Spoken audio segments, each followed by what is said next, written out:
Ahoy, and welcome to the Jolly Reader. I'm your host, Captain Book. Oh my goodness. So, if you've seen on Instagram, life has been crazy. Allie's school shut down for 2 weeks because of COVID. Luckily, she tested negative, but I've been homeschooling. It's been a whole thing. So, I decided to do the book A Good Girl's Guide to Murder by Holly Jackson. It's naturally broken into 3 parts. So, we're going to dive right in. Things to look forward to. Awkward interviews, multiple secrets, a botched camping trip, and a mysterious foreboding note. Let's do it. Okay. Part 1, Senior Capstone Project Proposal, Part 1 and 2. Or no, not Part 1 and 2. What the heck? Page 1 and 2. I'm just going to read the proposal to you. Hold on. This is Part 1 of the book, by the way. Okay. So, Pippa's our main character. She's going to present the topic to be researched, which is a report on how print, televised, and social media have become key players in police investigations, using Andie Bell as a case study and the implications of how the press presented Sal Singh and his alleged guilt. Her resources will be interviewing the missing person expert, interview with a local journalist who reported on the case, newspaper articles, interviews with members of the community, textbook and articles on police procedure, psychology, and the role in the media. So her teacher's like, Pippa, this is an incredibly sensitive topic as it concerns a terrible crime that happened in our own town. Your project has been accepted only on the condition that no ethical lines are crossed. Please find a more focused angle for your report as you work through your research. And there is to be, all caps, no contact made with either of the families involved in this case. This will be considered an ethical violation and your project will be disqualified. So, the first thing she does is break her only rule of contacting the family. So anyways, Chapter 1. So Pip knew where Sal's family lived because it's a small town, and the neighborhood kids are afraid of this house, but really it's just people trying to, recover from this terrible situation, which we'll get into.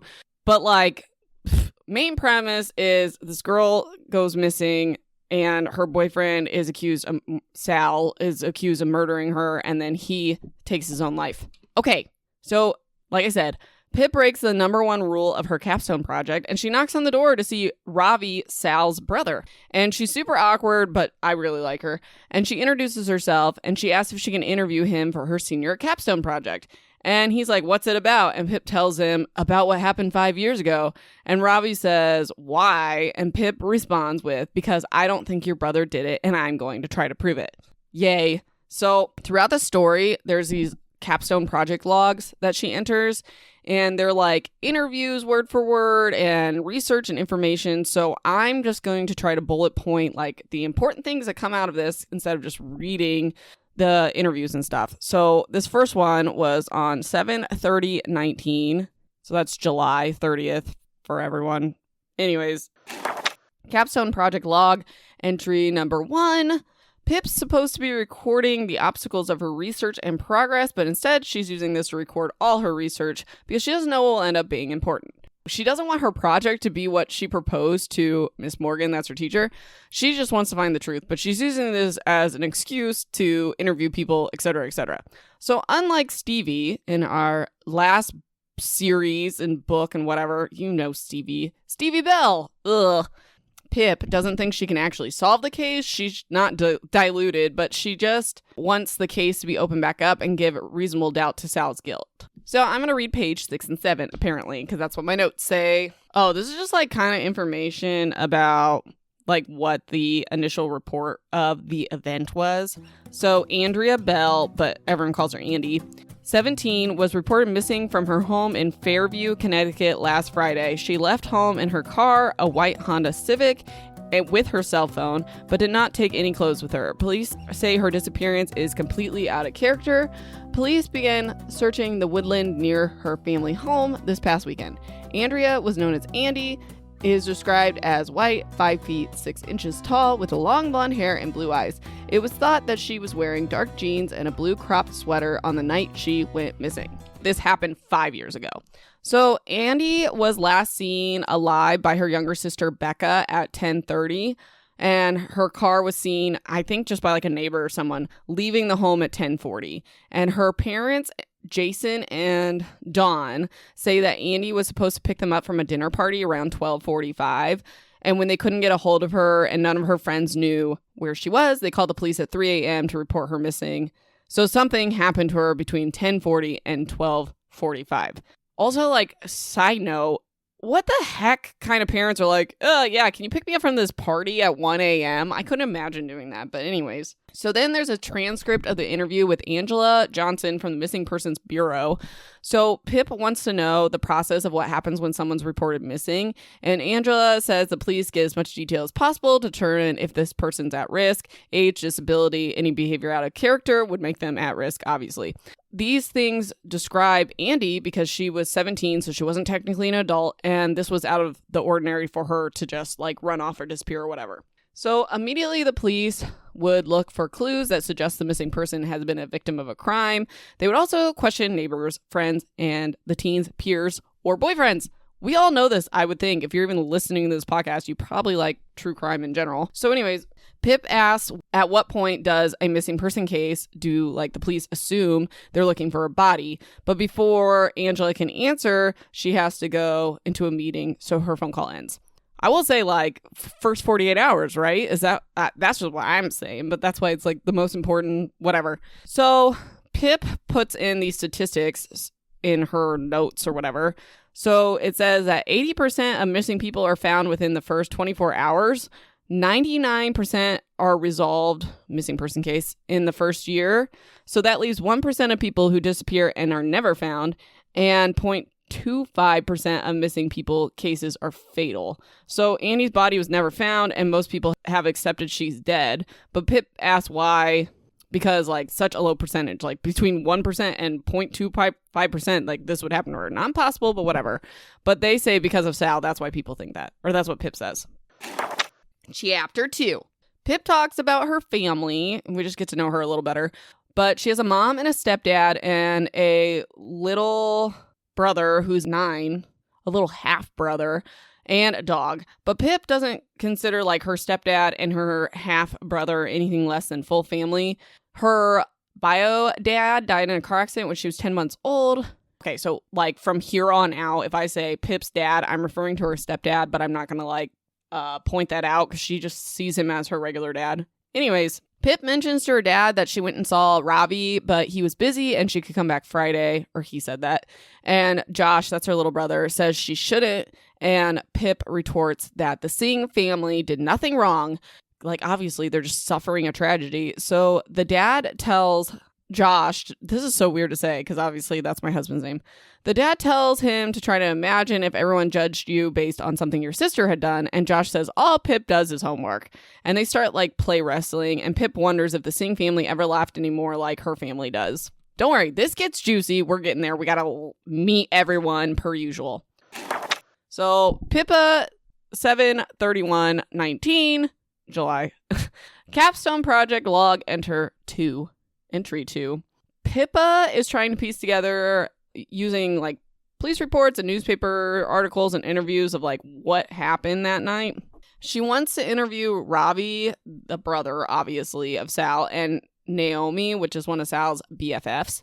Best friends forever. And Pippa looks on social media and found that Andie's 2 best friends at the time were Emma and Chloe. They come back around later. So they don't live in Fairview anymore, but Pip is going to see if she can get a phone interview with them. Okay, so the police had talked to Sal, who was Andie's boyfriend at the time of her disappearance. Friday, Sal was hanging out with his friends, including Max, at Max's house. His other friends, Naomi, Jake, and Millie. Naomi? Sorry. They said Sal walked the 30 minutes home and left Max's house around 12:15. Sal's dad confirmed that he returned home around 12:50, so that checks, obviously.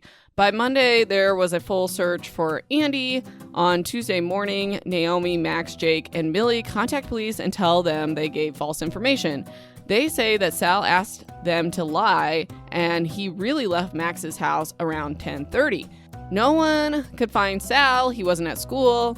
There was a text to Sal's father from Sal Tuesday morning. The media calls it the quote-unquote confession text. We actually get to find out what it says, but not yet. Tuesday evening, search teams find a body in the woods, and we're all thinking, Andie, right? Nope, it's Sal's. So it was ruled a suicide, but it was never reported how he did it. The town rumor, which I don't know, but whatever. So this town rumor says that Sal took a large dose of sleeping pills, then placed a plastic bag over his head, securing it with an elastic band around his neck. He suffocated while unconscious. Does that sound like suicide or murder to anybody? Because I don't know many people that wrap bags around their heads. Like, that's what a murderer does, I'm just saying. So the following Monday, there's an official statement, which I will read to you on page 17. This is like the official statement from the police. As a result of recent intelligence and forensic information, we have strong reason to suspect that a young man named Sal Singh, aged 18, was involved in Andie's abduction and murder. The evidence would have been sufficient to arrest and charge the suspect had he not died before proceedings could be initiated. Police are not looking for anyone else in relation to Andie's disappearance at this time, but our search for Andie will continue. Our thoughts go out to the Bell family and our deepest sympathies for the devastation this update has caused them. And then there's like a list of evidence of why they think Sal's guilty of this. So their evidence is they found Andie's phone on Sal's body. Forensic tests found traces of Andie's blood under fingernails of his right middle and index fingers. Andie's blood was discovered in the trunk of her abandoned car, and Sal's fingerprints were found around the dashboard and steering wheel alongside prints from Andie and the rest of the Bell family. Okay, so Andie's body was never found.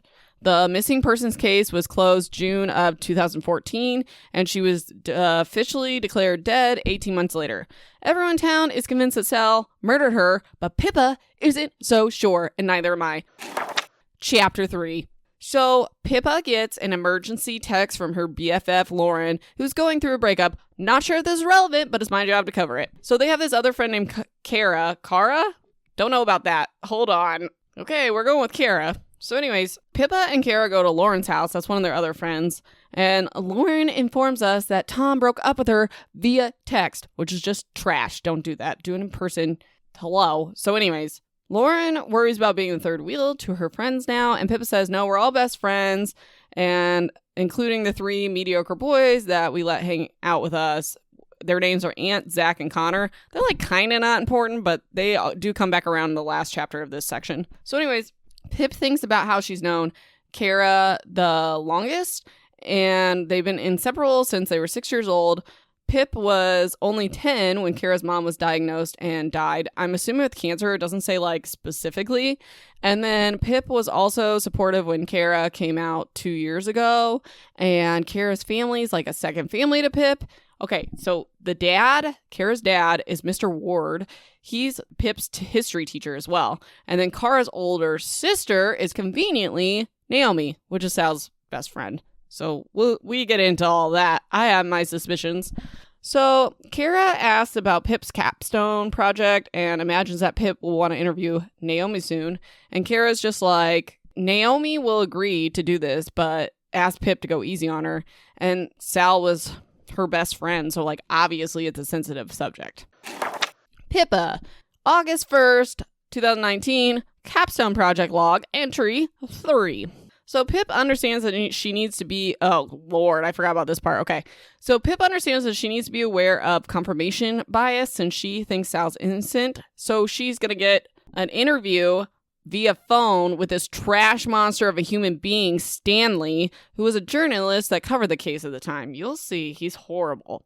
So Pip asks about the court hearing and what evidence was presented, and Stanley says the evidence they said linked Sal to her murder was the blood in the trunk of her car, which is weird because it's not his trunk, it's her trunk, but whatever.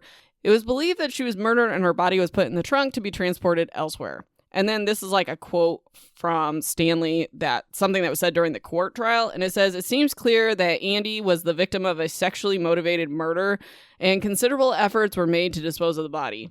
And just like, ding, how do they know that if her body's never been found? Like, girls keep clothes in their car and stuff. I don't really understand how that's like very clear that it was a sexually motivated murder. I want more information on that. And also, like, doesn't that kind of make her boyfriend not as likely? Like, I get that boyfriends and significant others can do that, but, like, I'm just saying, a stranger seems more likely is all I'm saying. So anyways, The theory is that Andie left home, drove past Sal walking home, she picked him up, and he took her to a secluded place and murdered her and disposed of her body. Then he dumped the car and walked the rest of the way home. I have that in question marks, but it's like later confirmed.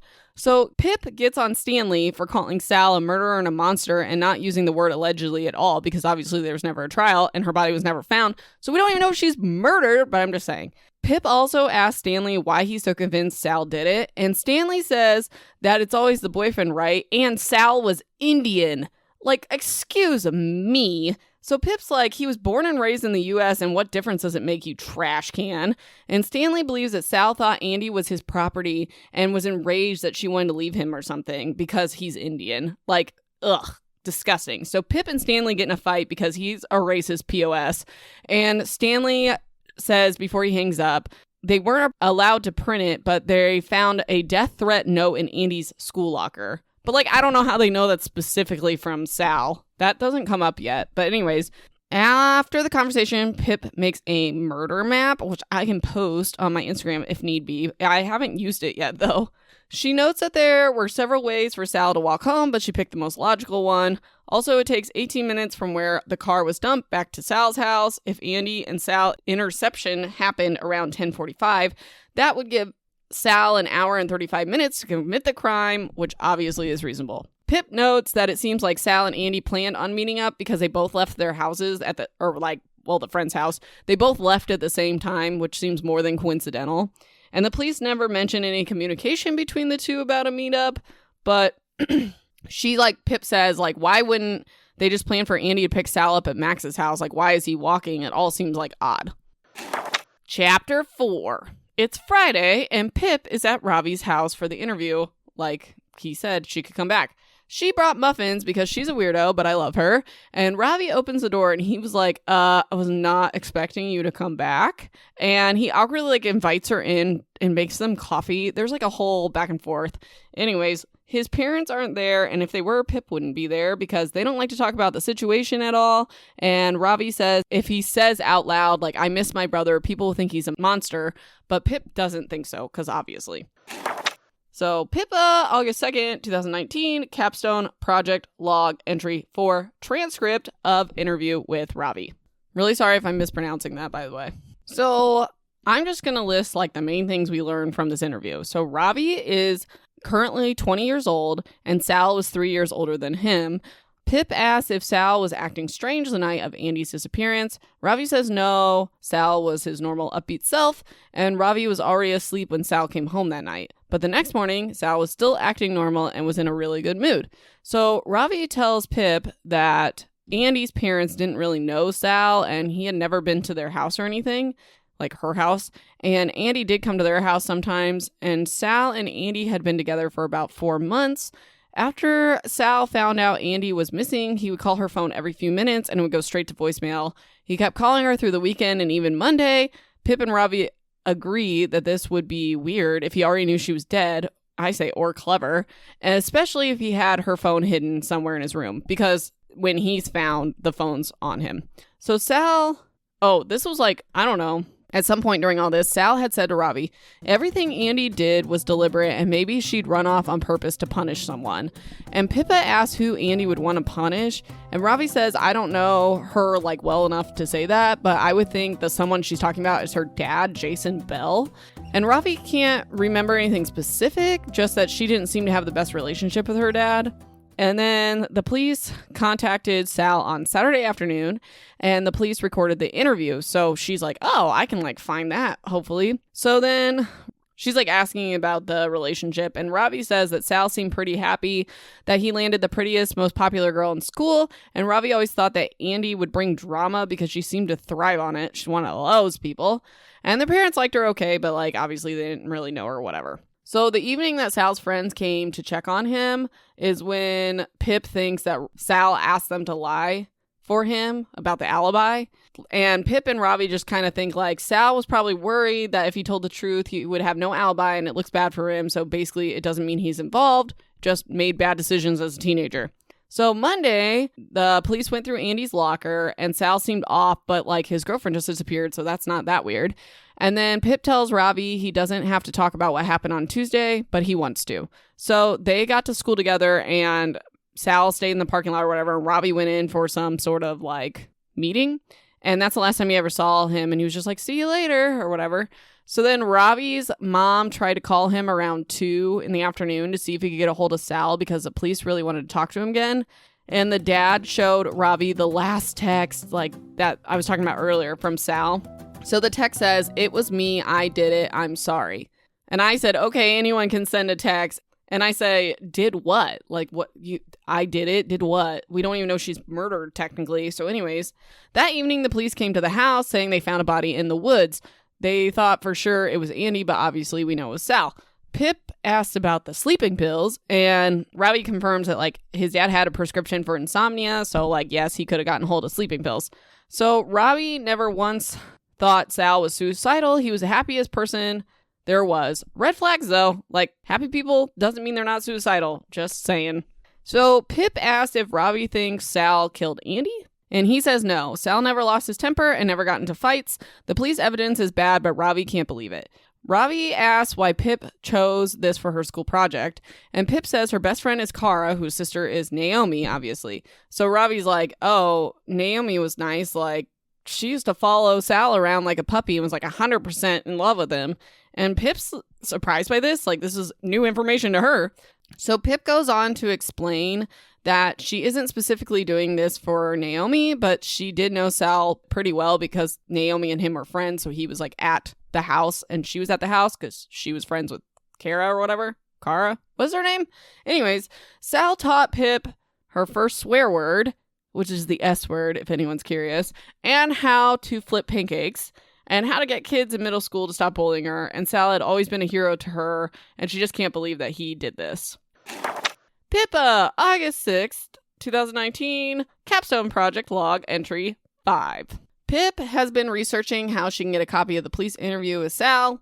On another note, she can't stop thinking about Andie's dad, Jason. Her parents, Andie's parents, got divorced not long after Andie was declared dead, and Jason moved about 15 minutes away and married someone who Pippa describes as too young for him. So Pippa has been watching hours of news footage and press conferences, and she says she notices that, like, Jason squeezes his wife's arm a little too hard, and he shifts his shoulder to get her away from the mic, and his voice crack seems forced, like when he's talking about his daughter being missing. And the biggest thing that stands out to Pip is he says, quote unquote, "Andie was such a huge presence in our home. It's too quiet without her." Like, was? Everyone thought Andie was still alive at this point, so she says, like, why are you talking about it in past tense? But I said, like, she's not currently in the home, so that, like, kind of makes sense. Like, Allie was so fun. I don't know. Maybe I wouldn't say that, because, like, Allie's at school right now. Allie just filled the house. I don't know. I guess I wouldn't say it that way. Okay, red flags. I'll take it. So, I digress. Jason and Dawn, that's the parents, were at a dinner party, and Andie was supposed to pick them up. And then Pip questions like, could he have left the party or been involved, whatever. So she starts a person of interest list, and the first person on it is Jason Bell. Chapter 5. So Pip interviews Naomi, and she's distraught to say the least. And Naomi had a job, but this was like after, when she was in college, she was having panic attacks, so she moved back in with her dad and sister recently or whatever. So Pip asks what they were all doing the night at Max's house, like what all the friends were doing. And she said drinking, playing video games, talking, nothing special. So Pip brings up that they posted some pictures too, like, well, they were all together, but Sal wasn't in any of them from that night. And Pip asked if Sal was acting strange before he left or if he talked about Andie. Naomi says he was acting normal, but he did say that him and Andie were having a disagreement. He wasn't going to talk to her for a bit because Sal apparently preferred to give her the silent treatment rather than argue. I don't know how I feel about all that. So anyways, Naomi said that Andie was kind of a nightmare and that they would fight over stupid things like Sal not texting her back quick enough. Toxic! So Pip asked when Sal left and if he said, like, why he was leaving or whatever. So she said he left around 10:30 because he wasn't really feeling it or whatever. That's not like a reason, but okay. So Naomi never left Max's house. Her and Millie stayed in the spare room, and she thinks they went to bed around 12:30. Okay, so Kara, my goodness, I'll say her name different every time, interrupts the interview because she can't find the Butterfingers, apparently. And Naomi, like, they get back to the interview, but Naomi says that Sal texted her Saturday morning to say Andie was missing, and Pip asked what do you think? Like, where do you think she was? And Naomi says that Andie knew lots of people and she thought that Andie was hanging out with other friends and didn't want to be found. So Pip asks about Sal asking them to lie about the time he left Max's house. And she tells Pip that they went over Saturday to see him and he asked them to say he left later so the police would stop looking at him and concentrate on finding Andie, which seems reasonable to me, but whatever. And Naomi says it didn't seem wrong at the time.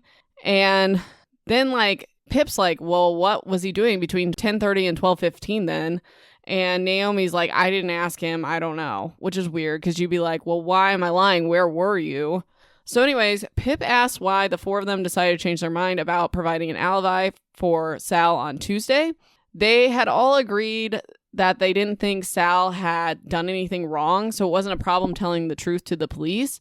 And they didn't tell Sal that they were going to talk to the police because they didn't want him to be mad at them. So, snitches get stitches, y'all. Okay, so Naomi says the Sal she knew didn't kill Andie. I don't know. Anyone can snap at any time for any reason. So, but Naomi says he was nice to Andie even though she didn't deserve it. And Pip asks if Max, Jake, and Millie are still around to be interviewed. And she tells her that Millie is traveling around Europe. Jake lives in Detroit with his girlfriend and new baby, but Max is still in town. He just finished his master's and moved back home while looking for a job, so she gives Pip his number. Pippa, August 10th, 2019, capstone project, log entry 7. So she interviews Max back at his house, and she says it's weird because this is where they were all hanging out 5 years ago, so it's kind of like a crime scene. Not that a crime happened there, but you know what I mean. So she says that Max is kind of pretentious, and I have, you'll see. After speaking with him, Pip thinks something is going on. Either one of Sal's friends is misremembering or one of them is lying, but why? Transcript of interview with Max Hastings. Max is 25 because he had leukemia as a child, so he was held back. So he's older than them. I don't know if that's relevant, just saying. He describes Sal and Andie's relationship as not the romance of the century, but it worked, I guess. And then, I don't know, stupid boy, what does he know? He asked how they met, okay? Like how Andie and Sal got together. He says they got drunk and hooked up at a party at Christmas and the relationship moved forward from there, which is like a really good basis to start a relationship, you know? Like really, really good. I don't know if you can hear the sarcasm, but it's there. So Max says he never really knew Andie before Sal started dating her and they were more like acquaintances, like they go to parties, whatever. So the Friday night, everyone was at Max's house. This is so weird. Max says he was pretty drunk, but then he's like, I can remember the whole night. Like, he can't remember some things, but he can others, like, when it's convenient. But anyways, he says that Sal didn't talk about Andie at all, and he seemed normal, maybe a little bit quieter than he usually is. And then Max says, like, after Sal left, he spent most of the time playing Call of Duty with Jake and Millie. Modern Warfare 3, anyone? Okay, anyways. Pip asked where Naomi was, and Max said she was MIA. She went upstairs for a while, but I don't know why. He says it like in a really rude, like, oh no, she could be taking a dump. Like, I don't know. He's kind of gross. So anyways, when Sal left, he didn't say anything. He just slipped out quietly.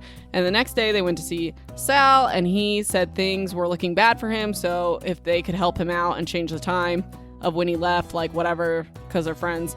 And Pip asked Max if he thinks Sal killed Andie, and his response is on page 54. He had to have done it, right? I mean, if you're asking if I thought my friend was capable of murder, the answer would be no way. But then, you know, the blood and stuff, and the only way that Sal would ever kill himself, I think, is if he did something really bad, so it all fits.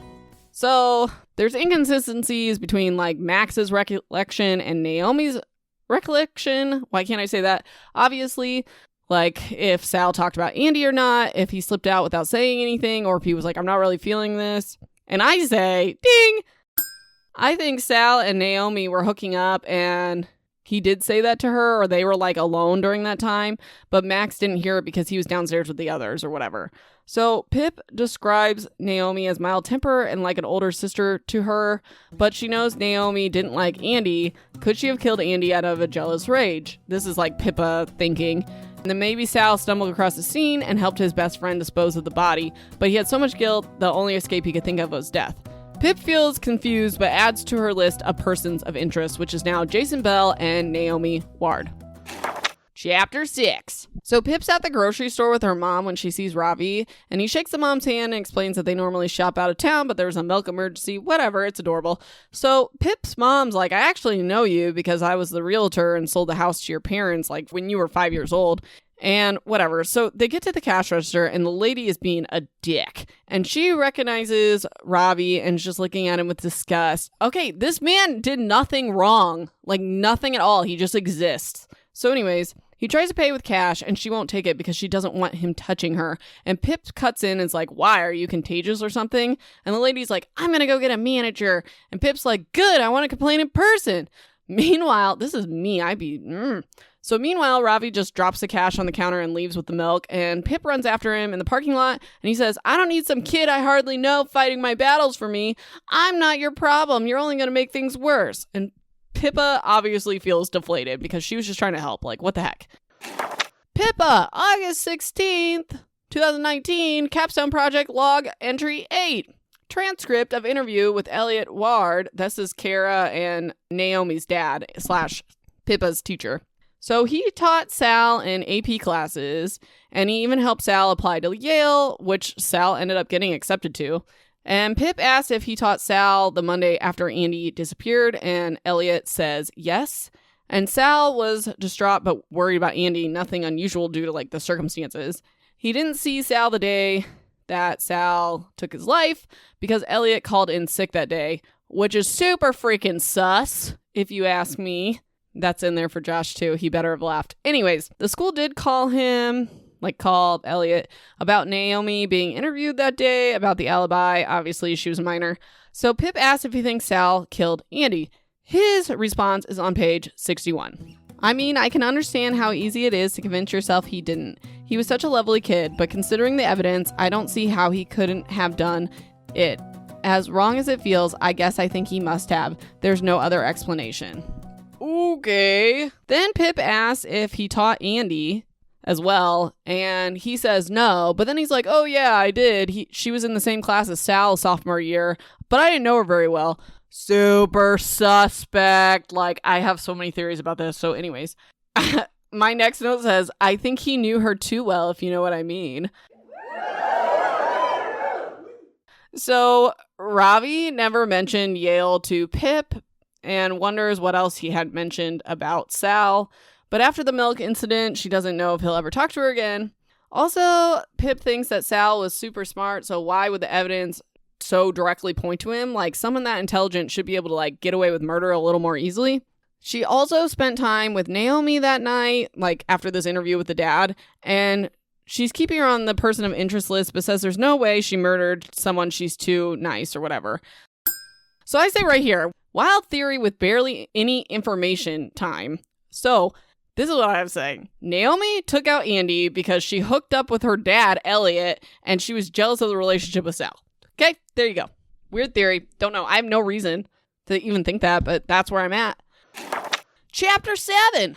Ravi shows up to Pip's house to apologize for, like, storming off at the grocery store, and they have some mad flirting vibes between them. So Pip invites him to go with her to walk her doggo, and they end up in the woods behind her house, which is also the woods that Sal's body was found in. Like, way to go, Pip. Really kill the romance that way. So anyways, 3 years ago, Ravi tried to do what Pip is doing now, like figure out what really happened, but he didn't have the excuse of a school project and no one wanted to talk to him, obviously. So Pip has 4 working theories, which she shares with Ravi, and I'm just going to go through them. 1. A third party killed Andie, but Sal was somehow involved like an accessory after the fact and helped bury the body. The guilt drove him to suicide, and the evidence found on him was put there by the perpetrator, even though he isn't the one who actually killed her. 2. A third party killed Andie, and Sal had no involvement. His suicide was not motivated by guilt, but by the stress of the disappearance, etc., etc. The evidence found on him, the blood and the phone, had innocent explanations. 3. Andie was murdered by a third party on Friday. The killer knew Sal would make the perfect suspect. The killer murdered Sal and made it look like a suicide and planted everything on him. 4. No one killed Andie. She faked her disappearance, then lured Sal into the woods, murdered him, and planted all the evidence. Maybe she feared for her life and needed to make it look like she was dead. Maybe she had an accomplice. It generally seems like Ravi doesn't think that his brother had committed suicide. Like, he really thinks that Sal was murdered. He thought that before Pip brought it up. So they get back to Pip's house. Ravi wants to make a deal with her, and he wants in on this investigation, like, to share information and stuff. So Pip agrees. Then Ravi hands her an old iPhone, and it's Sal's phone. Ba-ba-bum. Chapter 8. So the police released Sal's phone back to the family after they closed the investigation. That's like pretty standard. So Pip is like, oh my gosh, come into my room. We have to go through this. She like runs up there before him, hides her bras that are hanging on the chair or whatever. It's so funny. And she's embarrassed because at like one point her dad's like, no boys in the bedroom. And Pip's like, we're working on my project and the door's open, Dad. And the dad's like, righty-o, kiddo. He doesn't say that, but that's what I feel like her dad's like. Anyways, so the main things we learned from the cell phone is that dozens of calls, people trying to get a hold of him the day he died. Obviously, that's normal. 2 missed calls the day Andie disappeared. One from Max, which probably would have been like, hey, when are you coming over to my house or whatever? And one from Andie that Sal didn't answer. Between Saturday morning and Tuesday morning, Sal called Andie's phone over 100 times. The police thought Sal did this to look innocent, but then why wouldn't he just hide Andie's phone with her body instead of like taking it with him? Whatever. There are 2 texts to Andie after she disappeared. From Sal, he said, Andie, just come home. Everyone's worried. And the other one said, please just ring someone so we know you're safe. The Friday she went missing at 9:01, he texted her saying, I'm not talking to you till you stopped. And Ravi doesn't know what it is, but like they're speculating. So anyways, then they look at the text that the dad received about like the confession or whatever. And unlike the other text messages, this one has punctuation. Sal never used periods or apostrophes or anything, and this text did have them. So Pip and Ravi are suspicious that someone else wrote the text. Then they go through Sal's notes, like on his phone, and it's like normal stuff, whatever. And then on Wednesday, so I'm assuming it's like the Wednesday before the Friday that Andie disappeared, there's a note that says 009 space KKJ in all caps. So Ravi thinks this is a license plate number, but couldn't find anything about it. I don't know what I would think that is. So anyways, Ravi asks if Pip had gotten anywhere with the interviews, and she shares all her notes with him, even though she feels protective over Naomi. She's like trying to be like, I trust you, so you can trust me. Tell me what's up. So Ravi and Pip think that Sal was alone after 10:30. Like, he could have just like stopped on his way home, like whatever, but he knew he didn't have an alibi, and that's why he asked his friends to lie, because he knew the police were suspicious of him. The next step for Pip would be find out about Andie's life and who would have motive to make her disappear, essentially. Her 2 friends, Emma and Chloe, still hadn't responded to Pip's messages. That's short-lived. Anyways, Ravi asked about what inconsistencies she sees in the case. This is referring to her interview with the trash can reporter. So Pip says if you killed someone, you would scrub yourself down, including the blood under your fingernails, obviously. Sal was not dumb enough to be caught literally red-handed. Also, it makes sense that his fingerprints would be in his girlfriend's car. You can't, like, time date fingerprints. And since they haven't found her body, it would have to been hidden really well. While that's possible, there wasn't a ton of time to do that, I guess. And I don't know why everyone, like, assumes she's buried. That's, like, really weird. It's brought up all the time, like, oh, she's buried somewhere. I'm like, there are multiple ways to dispose of a body that don't include being buried, but okay. I sound like a psycho. Don't look at my Google searches. Okay, so chapter 9. My first note says, dang, okay, things are heating up. So first, Pip hears her parents bickering downstairs. They're worried about her spending so much of this summer on the project and obsessing over Andie. Second, she gets a message from Emma saying she could talk on the phone that night. So Emma tells, this is like the phone conversation. Emma tells Pip she found out Andie was missing around 1 that night, when like 1 a.m. when her parents called looking for her. And Emma claims to have called Sal that night, but he didn't pick up until the next morning. So, like, just side note, there was an unknown number in Sal's call log, but at the time, like, Pip said, oh, it's probably, like, the police trying to get a hold of him. So I don't know if that's, like, true or not. That's not, like, confirmed. Might come back around. So Emma told the police and Andie's parents that she had no idea where Andie was, and the police asked about Sal. So Emma told them that Sal and Andie were fighting at school that week, which was out of the ordinary, and Sal was super upset, but Andie wouldn't tell her why. She was like, he's just being a female dog about this. Andie wasn't supposed to go anywhere that Friday. Her sister Becca had been hospitalized for self-harming a few weeks before that, and her parents just had to go to this dinner and didn't want Becca left alone. Okay. So Emma says, looking back, she can understand how difficult it must have been having Andie as an older sister. Like, that's pretty harsh, but okay. So Emma describes her friendship with Andie as destructive and addicting. She was fun and made you feel special, but then she would flip things and hurt you with your biggest insecurities. This is what Emma's saying about Andie. And then she says, we remained by her side, waiting for her to make us feel good again. Andie wouldn't let them go to her house much, but Emma did see how cruel that Andie could be to Becca. And she ends with, I can understand why Sal snapped and killed her. Andie could make you feel so high, then so low. It was bound to end tragically. Tragedy? In tragedy. Tragedy. Why can't? It was bound to end in tragedy. Blah. Lastly, Pip asked if Emma had any contact with Chloe still, and Emma said no, they had a clean break after everything happened, like with the disappearance and stuff. Pippa, August 23rd, 2019. I feel like their school starts really late, but okay, because it's still summer. Capstone Project Log, entry 11. So Pip tried to look up the license plate number, couldn't find anything, obviously. And then Pip just got off the phone with Chloe. So transcript of interview with Chloe Birch.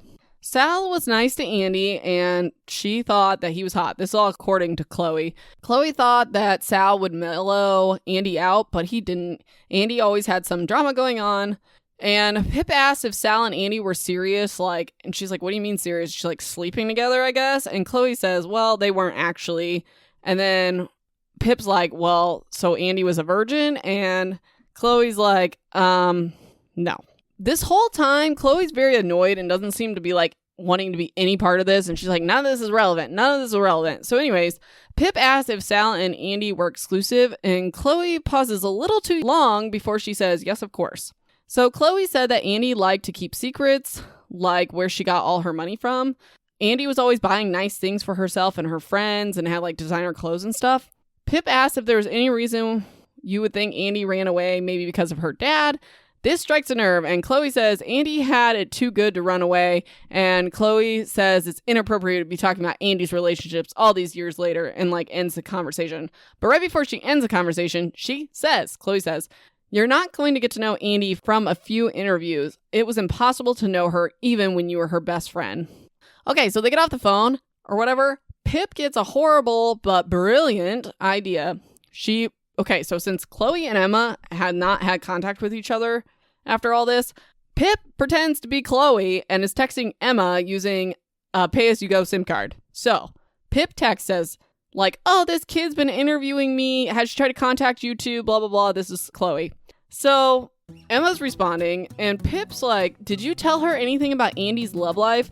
And Emma goes, I'm guessing you mean the secret older guy, not Sal. And I have, ding, ding, ding, the history teacher, her friend's dad. I'm telling you, that's what I thought. So then Emma says, I don't know who, this older guy is. She just said that she could ruin him if she wanted to. Which, hello, yes, this all fits. So then Pip's like, this girl asked about Andie's dad, too. Referring to herself, but you know what I mean. So Emma's like, it's not hard to work it out now. He's married to that whore, right after the divorce. And we were the only ones that knew. So then, the conversation basically, fades out and ends or whatever. So Pip already had Jason as a suspect. That's Andie's dad. But now it's written in bold. And Pip thinks that Andie was maybe blackmailing her dad to keep the affair secret. Also, the secret boyfriend could have been the source of money, obviously. And she, kind of thinks the secret boyfriend could have been married. I don't know. So anyways, Pip updates the persons of interest. Jason Bell, in bold. Naomi Ward, and secret older guy. How much older? Chapter 10. Lauren, Pip, Aunt Connor, and Zach are all camping for Kara's 18th birthday. There's a lot, they didn't even get a tent. They got a canopy and they're setting up. But the main meat of this, I don't know, this might not be relevant. But Pip tells us that Aunt and Lauren drunkenly kissed a few times and Lauren swore never again. But obviously Aunt still likes her. I don't know. I'm just saying. So Aunt is telling this ghost story and they're all drinking, some more than others. Pip is not drinking that much, but the girls are slosh. So anyways, the aunt, that's just his nickname. Ant ends the story with the zombie Andie attacking them or whatever. And Pip tells him to knock it off, like, that's a rude dude, whatever. So he's like, I didn't even bring up Andie's older secret lover. And apparently Pip had told Kara, who told Naomi and Lauren, and then Lauren told Ant about this secret lover thing. And Pip's like, what the heck, you guys? This is supposed to be a secret. Like, come on. So then the boys pull out a Ouija board, whatever, Ouija, and Pip sees a flash from the trees, like someone's phone screen, like in the forest in the dark. She sees a dark figure shift and tells everyone to shut up because someone's in the trees watching them. Chapter 11. So Connor grabs a flashlight and yells, hey, pervert! Starts chasing this person, like, through the woods, and Pip's, like, running after her behind him, because, like, holy crap, Connor, like, you shouldn't be running after strangers in the dark, and Ant's, like, right behind her, and they catch up to Connor, and he's like, I lost him, and Pip's like, oh, it was a man, and he's like, I don't know, it's a person in a hoodie, but it's probably some perverted dude, so yeah, and Zach almost collides with them. He, like, catches up to them, and then they hear a scream. It's Kara and Lauren screaming. So they find the girls, and they're like, what's wrong? And they're like, we're scared and drunk, and everyone left us. I don't mean to laugh, but it's just kind of funny. So it takes, like, 15 minutes for them to, like, find their way back to their campsite and stuff, and they're all tucked into bed or whatever. I don't know how you're not just, like, freaking out and going home, but that's neither here nor there. So the girls pass out, and Zach does too, and then Ant and Connor are up talking, and Pip tries to go to sleep, but she feels what she's assuming is like just like a candy wrapper or something, like trash in the bottom of her sleeping bag. So she pulls out, and it's a piece of paper, printer paper, folded in half, and it says, quote unquote, stop digging Pippa. So she storms over to Ant and Connor, and she's like, stop playing tricks on me, like, you guys are stupid, whatever, and... like, I can't believe you got one of your friends to hide in the woods, like, freak me out, blah, blah, blah. So the boys deny it, and they're like, we had nothing to do with anything. Like, what are you even talking about? Pip keeps telling herself, like, the note's just a cruel joke, blah, blah. She tries to go back to bed, but she can't stop thinking about the note. Stop digging Pippa. End of part 1. Lingering questions. I don't know, like, all the typical questions. I do want to know if Andie's actually dead or not. Like, I want to know how much blood was in the trunk of the car or whatever, because that would pretty much determine if this person's dead or not. I think Sal was murdered, but whatever. And I don't know. I still have the theory about the dad, the teacher dad or whatever, having some affair. Maybe that's how she's getting the money. I don't know. There's still 2 parts left. So in closing, thanks for listening. You can find me on Instagram, Facebook, TikTok, and YouTube at the Jolly Reader Podcast. Subscribe so you can get notifications for when new episodes are posted. If you're on Apple Podcasts, please leave a review because it helps other crewmates find this podcast. Share, please, and thank you. If you like secondhand embarrassment, stay tuned for the outtakes, and I will talk to you next time for part 2 of A Good Girl's Guide to Murder. Until we sail again, this has been the Jolly Reader. Bon voyage! Hey, you made it to the outtakes. Let's do it. Testing. Oh my gosh. Things have been crazy. I read part 1 literally last night and this morning and took notes. And it took forever because it's a really detailed, really good book. I'm excited to get into it. Let's just do it because I got to pick Allie up from school soon. She is going to... what do I want to read here? Okay, so... her teacher's like, tread lightly. Oh, I should probably like get that part too. Whoop.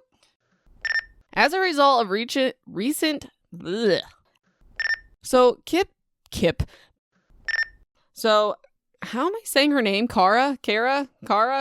I'm saying Kara. Kara interrupts the interview. Kara? Oh my gosh, now it's going to bother me.